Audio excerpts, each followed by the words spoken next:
everyone, Shots with Cola here, and today we are checking out the Ruger Max 9. Now it's been a while since I did a firearm video, and a lot has changed.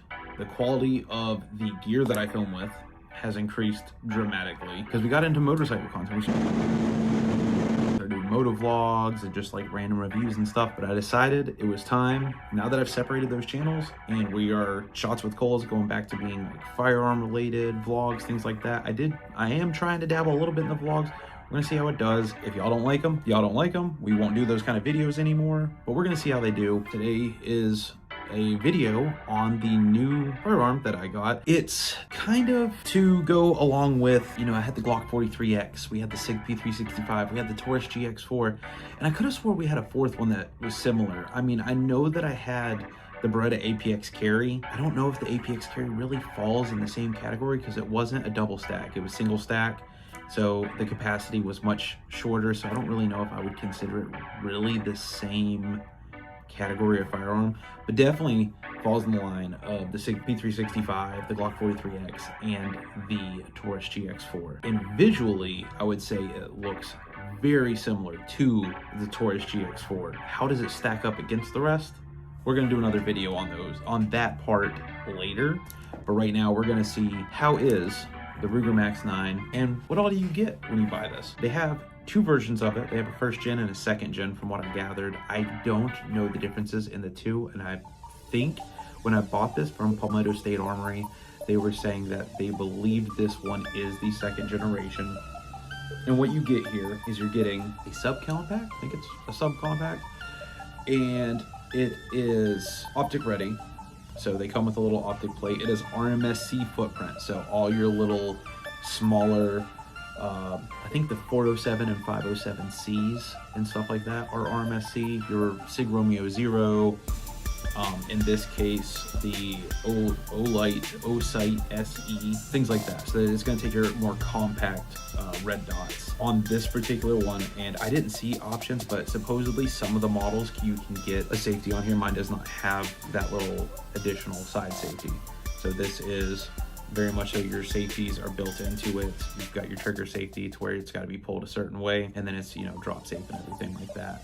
But there's no manual safety switch on this, which I prefer not to have. That's another thing to stumble on. But for some people, they do prefer them because you can kind of know that you're keeping it to where the bang switch isn't going to just randomly go off, and they feel more comfortable that way. And that's fine too. This guy does come in this cheap little cardboard box, so no fancy cases, anything like that. Because like, for instance, for some of them, like the SIG came in a plastic carrying case. The Glock came in the same Glock plastic case. And even the Palmetto State Armory stuff comes in these PSA bags, which are pretty dope. I think this was really cool. I was very impressed the fact that the Palmetto State Armory pistols come in these. Now the PSA rifles, I didn't get anything special with that. You just get a cardboard box. So if you get the rifle, don't expect anything fancy, but PSA stuff comes in that bag, and I thought that was pretty dope. And inside this box, you're not getting a ton of stuff. They give you some paperwork. You get like this little plastic divider, and so you get your manual and all your stuff, and there's certain stuff that different states require. There's the federal requirement paperwork and stuff like that in here. That, as far as packaging, is what you get. You get the firearm, of course. The optic plate comes attached onto it. I don't have that with me right now. And then you get two magazines.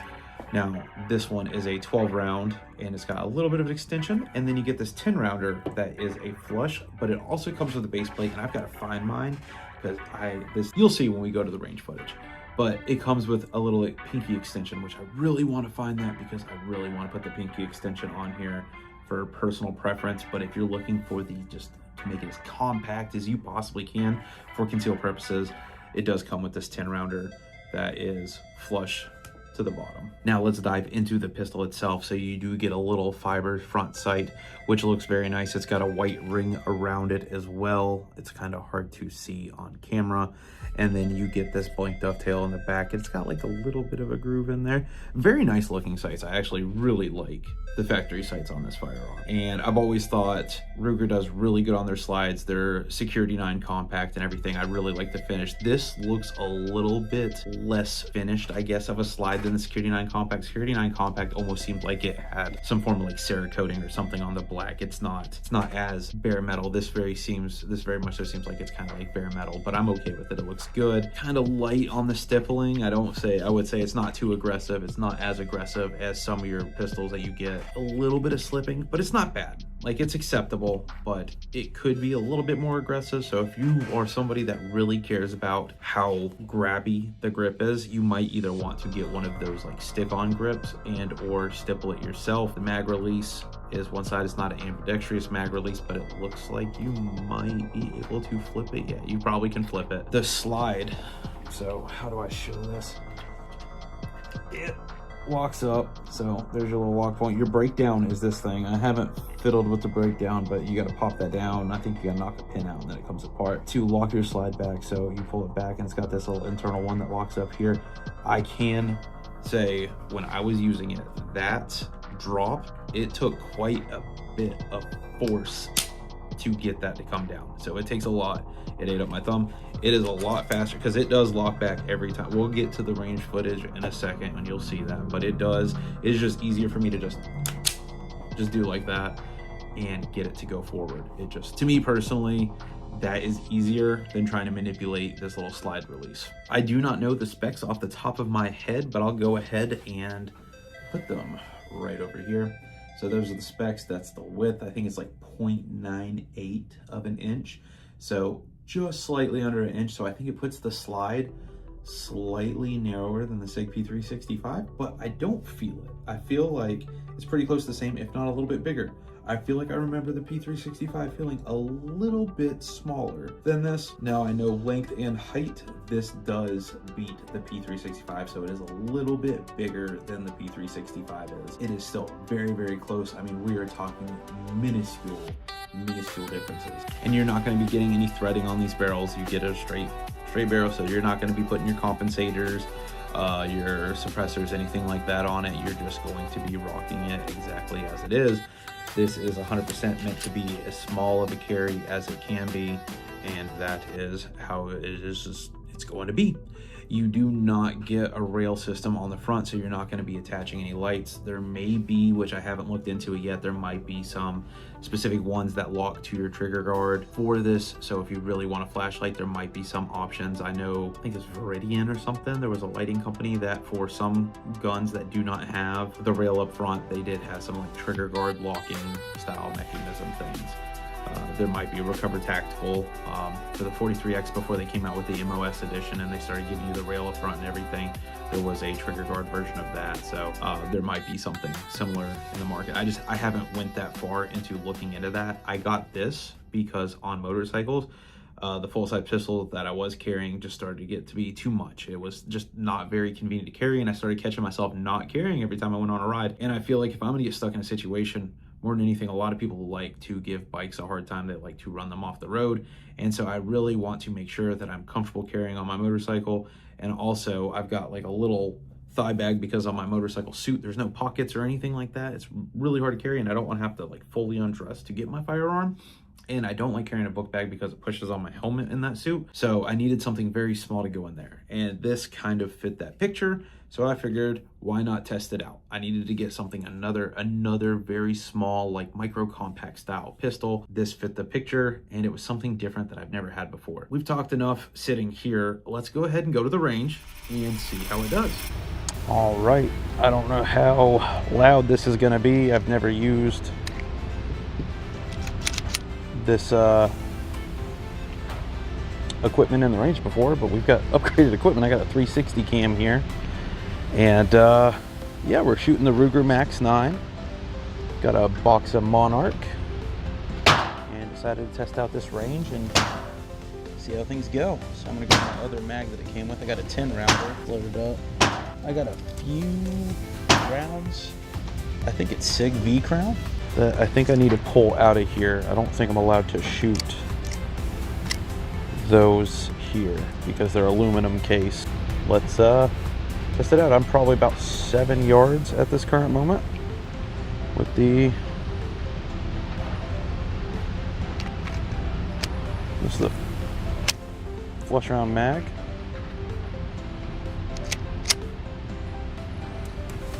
doesn't fit my pinky. So we're gonna shoot at the bottom right.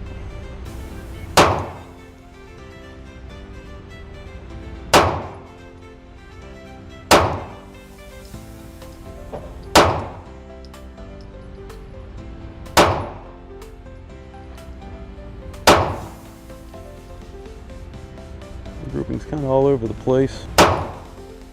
There we go.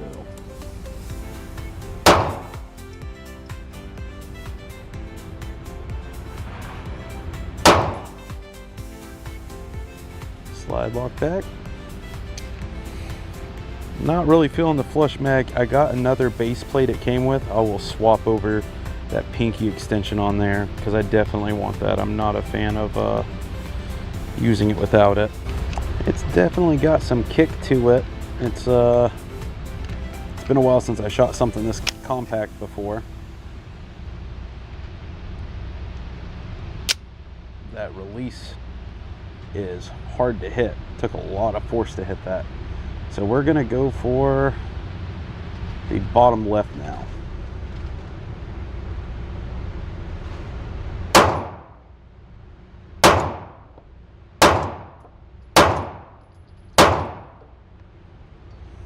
Now that I got a better grip on it with this mag, we're a little bit more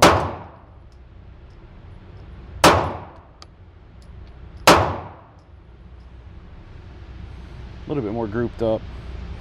Definitely makes a difference. Definitely makes a difference having that little bit of extra real estate to get your hand on it. The O sight's definitely getting dirty. It's nice that it's closed emitter though. Looks like it's holding 0. Yeah, I'm probably not going to use that 10 round mag anymore. I'm not really a fan of the flush for carrying purposes. I definitely understand why they are nice to have. To me personally, I prefer to be able to comfortably hold the firearm. But if you're trying to get it as concealable as possible, it gives you a little bit. It's just, I don't think it's enough to make a huge difference. I mean, we're talking minimal, and you get 2 more rounds with that. Seems like that's really the route to go. I'd probably rather pick up a second one of these, but I will put the extension on there. So far, she's shooting good though.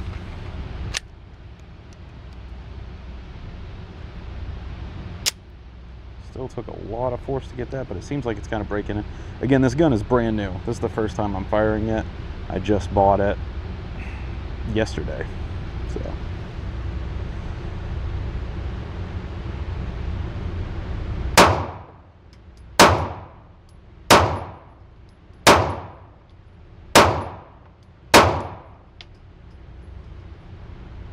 All over the place. I am sloppy.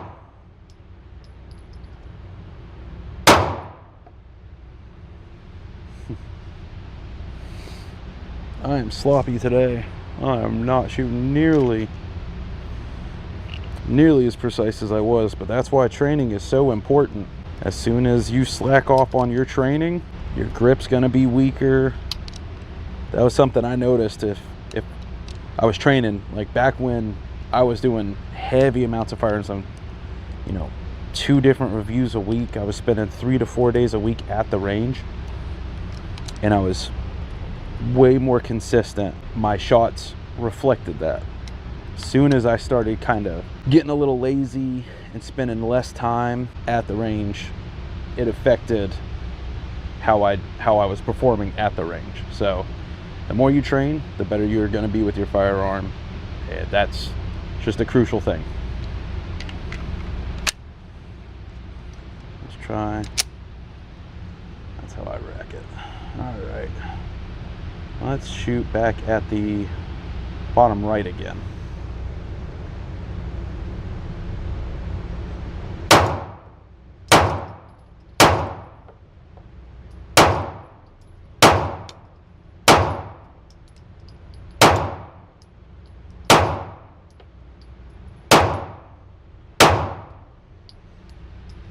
Grouping's getting a little bit better.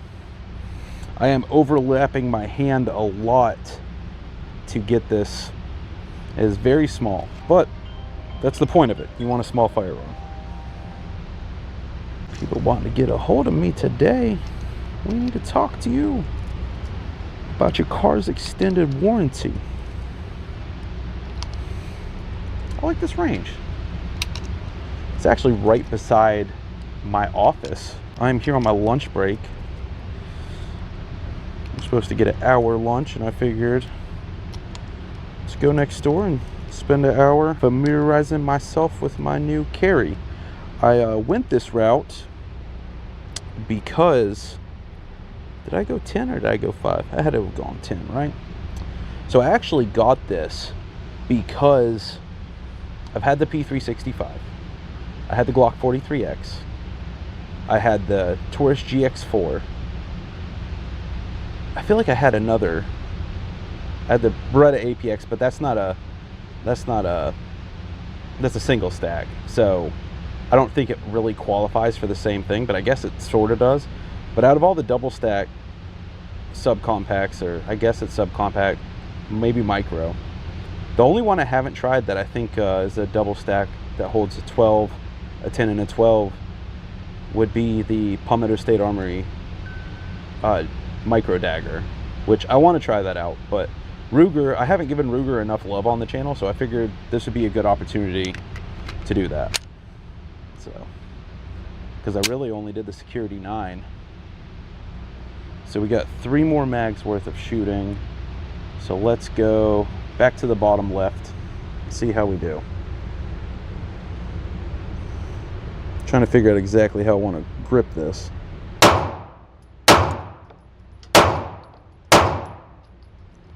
Nice, I sent 3 through that same little tiny hole.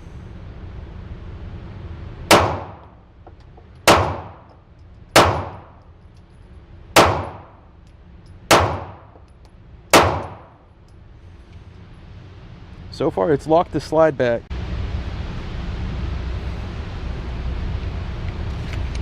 So it's locked back every single time. Haven't had any light primer strikes or anything. It's been doing really good. O-sight's holding 0. This is either really dirty ammo, the Max 9 ejection likes to spit it up towards your optic a lot, or this optic likes to hold debris, but it is getting very filthy. Very filthy. In fact, I'm going to take a picture real quick to give you an idea, and I'll post it up on the video. It's not as apparent in the photo as it is in person, but it's getting very dirty. She's getting hot too. Let's roll it.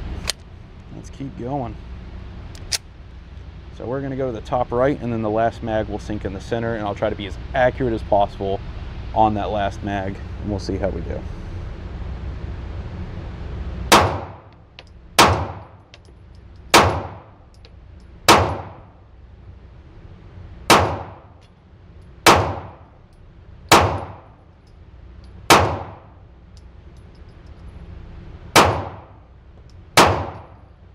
That last one flew out. Otherwise, the grouping was going to be kind of good. All right, last mag. Let's sink them on the center. I'm going to take my time. We're going to be as precise as possible. And I hope this audio isn't bad. I have never used any of my new equipment. All my new equipment that I've spent a ton of money on has been for motovlogging. So when I decided to kind of step back into the firearm content, since we're splitting the channels up, I've got all this new gear to film with, and I was like, this is gonna be sick. It actually might actually come out really good, so pretty excited about that. All right, we're gonna sink them all in the center and see if we can get a decent grouping. So let's go.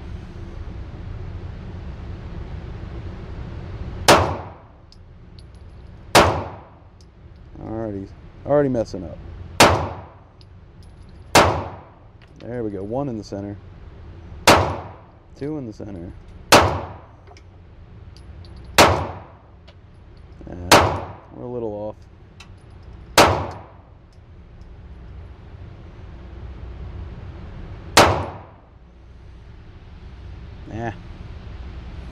Not the best grouping, but it is grouped nonetheless. Well, let's hop out of the range and we'll sit down and talk about this at the house. All right, guys, so there you have it. That is 100 rounds that I did with the Ruger Max 9 at the range. No failures, no late primer strikes, no failure to feed, any of that. It stayed on 100%. It felt like it did not vary, like my bullets traveled the same path every time. So 0, the O sight held 0, everything shot good. Again, not a fan of this flush.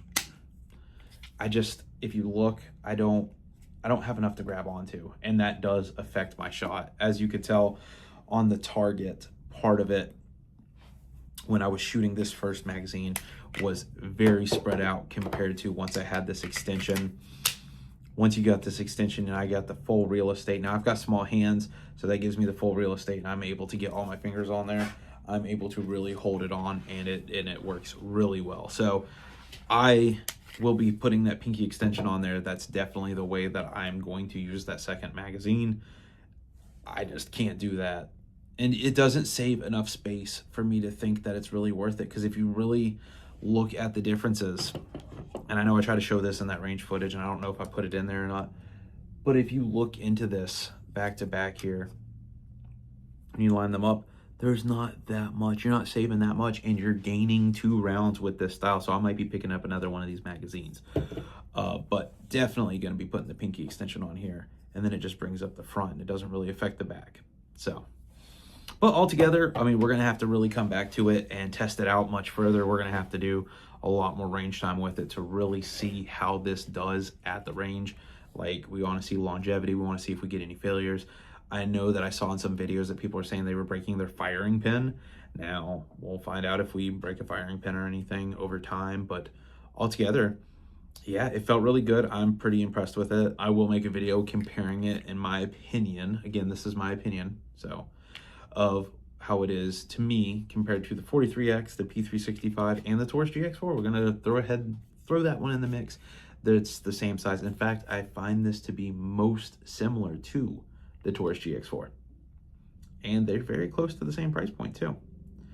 I do think this was actually cheaper than the Taurus GX4. I think I paid like $380 for my Taurus GX4, and I think I paid $340 something for this one. So a little bit cheaper, not a ton, but they did have one of the models for $238, and that's originally what I came to get, and it was in stock. And then the day I went next door and went to go get it, magically that was gone. It wasn't to be found on the website or anything, but they had this one, and I was already sold at that point that I was going to try this one out. So definitely did, and I do not regret it. I feel like it feels pretty cool. It feels nice. It looks good, and I'm excited to see how it does. So future video comparing those.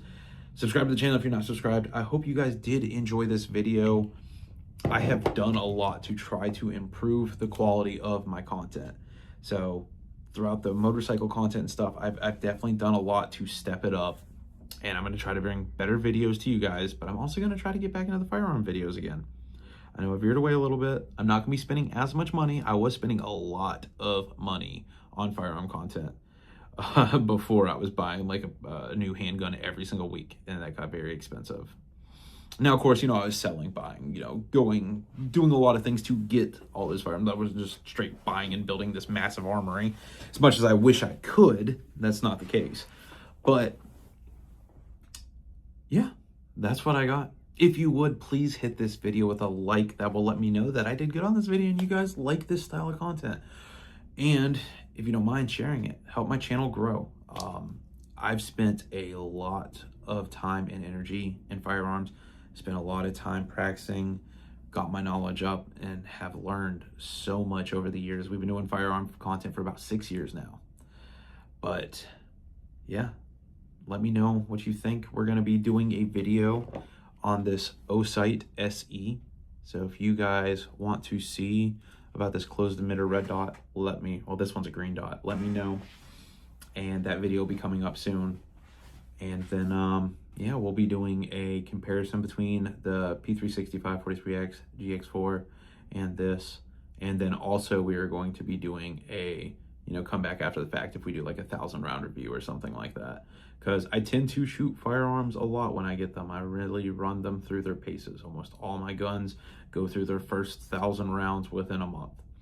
So I really try to go through and see if I'm going to get failures, breakage, anything. And most of the time I don't.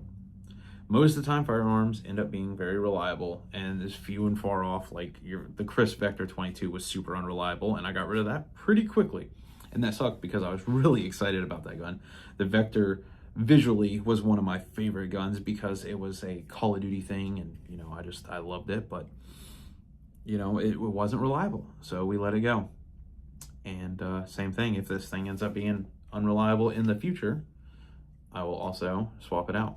So far, my favorite, I'm not gonna ruin the next video.